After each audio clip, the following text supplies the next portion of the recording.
Everybody, I'm Nick from Defined Life. Today I'm going to be talking to you about the value of review.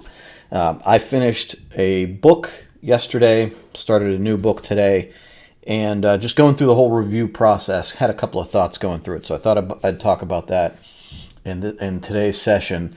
I look a little scrubby today. I definitely not looking my best for this one. I have some manual labor that I need to go accomplish. So as soon as I'm done with this session, I'm going to run out and I got to do some work. So got a busy day. It's a week of a lot of things going on. We have the boys that are going to start their remote schooling in a couple of days, trying to get them on a good schedule, getting to bed earlier. There's a lot of pushback from the little guys on that one. So I'm working with that. We're just trying to get everybody in a good place. I'm really looking forward to them getting on a better schedule, because when they go to bed earlier, I feel like I can go to bed earlier, and there's some stiff negotiations right now as far as what time is appropriate for a 10 and a 6-year-old, and we have differing opinions. So we're going to see how this all works out, but I'm looking forward to a little bit more routine in our days coming up this week. But starting a new planner, going through the whole process, I want to talk about that. And I also have this Daily Stoic book that I've been reading. I read it a couple of years ago, but I'm back to doing it now. There's one thing every day, right? And the past two I thought were appropriate. So I'll be discussing that as we go forward also. Just a lot of stuff going on. And it's very appropriate that I'm starting a new book today. I feel like with all of the changes, fall, kind of getting into fall, and with the kids going back to school, I feel like this is kind of like a shift. Like last month was more about wrapping up some summertime stuff. It was about building in a little bit more routine into my life, a little bit more discipline, and I can see that in doing the review. But this book now, we're getting ready for fall, so we have there's a shift. There's a real significant shift. So it's kind of cool actually. I wanted to read a little thing for you from the Do One Thing Every Day That Centers You book. I normally randomly just open up to a page, but I just went through it from the first page, and we don't ever randomly hit the first page. So I'm gonna read this one to you. I think it's very appropriate if you're just starting to find my day, or if you are just starting a new book like I am right now. And the prompt is, and you, when will you begin that long journey into yourself? When will you begin that long journey into yourself? And then today, how? How today are you beginning that long journey into yourself? I thought that was good. I like that one. So I wanted to give you a little bit of that. I am currently reading The One Thing, which is funny because a couple of people wrote me and they're like, you haven't read that yet? How have you not read that yet? It's very compatible with what we're doing. So The One Thing, he discusses a lot about every day we're on this hamster wheel of life where we just write down things to do and we check them off, and we're not really aware of whether it's taking us to where we want to go. So again, goes to the value of being mindful about our actions and the value of reviewing those actions to make sure it's taking us where we want to go. All right, so I'm going to get into my sessions. Good morning, Kathy. Into my comments, I mean. Good morning, Debbie. You animated today. Thank you, Anna. Good to see you. Sherry, good to see you. Janice, good morning. Brenda, week 2, work from home and school. Yep. So we're getting into week 1, and it's only going to be 2 days, but we'll see how it goes. Good morning, Vonnie. I keep breaking up. That's not good.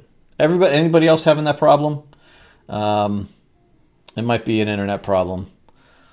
Hopefully not. Good morning, Angel. Starting a new journal today. Yep, we're on the same schedule, I guess. Good to see you all. Good to see you all. All right, so as I'm going through my review today, I there's a couple things. Number one, I know a lot of people skip it. I know I have skipped it in the past, either the evening journaling or, when you're ending a week, number one, you're sort of exhausted. And if you end the week on a Sunday, you're just sort of in this decompression phase. And then when you wake up Monday morning, you're just ready to go. So you just kind of blow through that review process. And then on Monday morning, you just feel like they have so much to do and you just start doing it, right? I've been there. We've all been there. And I think that, it's probably a matter of mindfulness to stop for a moment and get back and do the review. And I can honestly say, I think my review, reviewing my week, reviewing my month, and then setting up my new book, it's a longer process than even I think I would like. But it's about as compact as I could make it. And it took me, in reality, 15 minutes. And when you look at it in that perspective, we waste so much time doing other stuff that is inconsequential. So we have to look at it then from the perspective of how valuable is that 15 minutes to review week 4, to review the entire month's events, my goals, my progress, what my goals were, what my results were. And then setting up the new book and taking time to set it up in a mindful way and fill in all of the things that we need to fill in to get us that jumping off point. And even for the beginners, like even filling out, day 1, day 2, like even doing the daily work seems like too much. But you have to look at it from the perspective of the benefit far outweighs that cost in time. Now, the benefits, we've talked about the benefits in the past, right? The benefits of actually aligning our actions to move us in the direction of where we want to go, to make sure that we're on the path that leads us to our ultimate place we want to be in life. And so, when you look at where you spend your time, you check out the Screen Time app on your phone, and you can see you're spending 3, 4, maybe 5, 6, 7 hours a day on your phone, on social media, on the internet, on reading emails, like all of this stuff. But yet we have a hard time making a 15-minute investment to make sure that we're doing the right stuff, that we're spending our time wisely. And I'm not being critical. I'm relating. Like, I get it. I've been there. I still can be there. This is a battle we all face. We all sort of drift and waste time, and then we wake up one day and go, what the heck did I do? I wasted all of this. And I don't want that to happen to you. I don't want it to happen to me any more than it already has. And so, I think we need to really understand that this time to do the review and to set our intentions is incredibly important. And the results will speak for themselves. In the beginning, you have to have a little bit of faith. And then the review kind of gives you that proof. Like, you don't generally, like, going through each day, you don't go, wow, I just made a lot of progress. We just don't feel that way. We tend to focus on the negatives. So when you do your review, you tend to digest all that you have accomplished. And, from a critical perspective, you can digest what maybe you fell short on and try to understand why, right? So as I'm going through this whole process, one of the things that I think about when I don't want to do my review, the thought that I have, the motivation that I have to do it, is to look at it as a mindfulness practice. Like, this is my chance to do the action, like what is mentioned in Atomic Habits from James Clear, like cast that vote for the person that I want to be. I'm casting a vote for being mindful, to taking a moment and focusing on this thing that I know is beneficial for me, to be mindful and think about the actions that I've taken today, this week, this month, no matter, depending on which part of the review process I'm working into.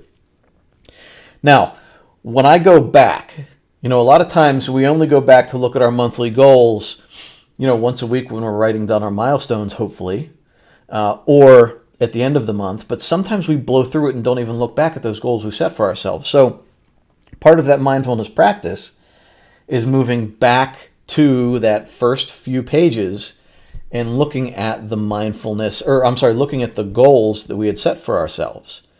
And we can see, did we reach our goals? And if the answer is no, we ask ourselves a couple of questions. Was it a bad goal? Was it not a goal that I should have set? Did I underestimate how much time it might take, how much effort it might take?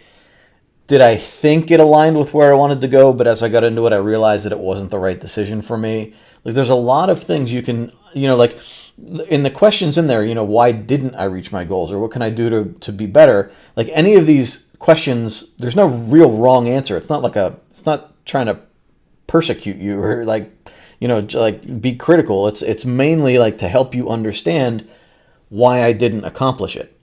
And any reason is okay as long as you understand and are honest with yourself as you're going through that process. Okay,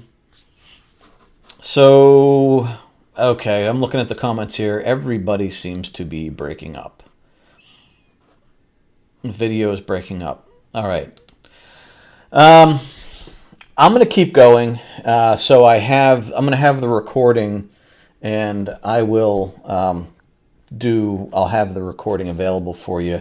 I know there have been some internet issues across the country in the past 24 hours. Some websites have gone down. Email's been an issue. So I'm going to keep going. I'll have this recording, and I'll re-upload the recording onto YouTube so that you guys, if you want to go back and watch it, you can see the full high-def recording. So I apologize for any of this. Sorry. I'll try to get around it as best I can. Going forward into this discussion with review. So, the one thing that I really try to focus on is how did I over or underestimate my goals. So now I have a pretty solid sense of where I'm going in life. Now it's just a matter of trying to get the right pace, right? Not overworking myself, not making myself not making myself exhausted and trying to go down this road, but also not having too much free time that I get a little listless. So, if I have a goal to accomplish one thing in the beginning of my month, at the end of the month, if I didn't accomplish it, was it just too far out of reach? Do I need to reassess how much time I can invest into it? And then also asking that question, was it something that was important to me? As other things came up. And then also, what sort of distractions happened? Did something get in the way? Did something unexpected happen? Did I spend too much time doing things that I shouldn't have been doing? There's a lot of things. Like some distractions come up and it's just an emergency. We have to shift our focus. And we can say, it happened. I have to get over it and I have to go back, realign myself. Other things are, we can look at ourselves and be honest with ourselves and say, I said this thing was important to me, but then I let all of this other stuff that's really not that important and just sucked up a lot of my time. I let that get in the way. I need to be more mindful about not doing that, right? So there's just some realignment that needs to happen there. The one thing, when we're talking about our goals and we're talking about distractions and all of these things, and I come back to what he talks about in the One Thing book, and one of these things here that they talk about in the Daily Stoic is that we can get lost in engaging with activity that doesn't matter. One of the things we like to say is focus on what matters, right? And there are so many things that don't matter. You talk about the 80-20 rule. You get 80% of your results from 20% of your activity. And a lot of people think that it's even more drastic than that. In fact, he mentions that in the One Thing, where he says, you can bring it down to 5% of your activity can be 95% of your results. And I think that's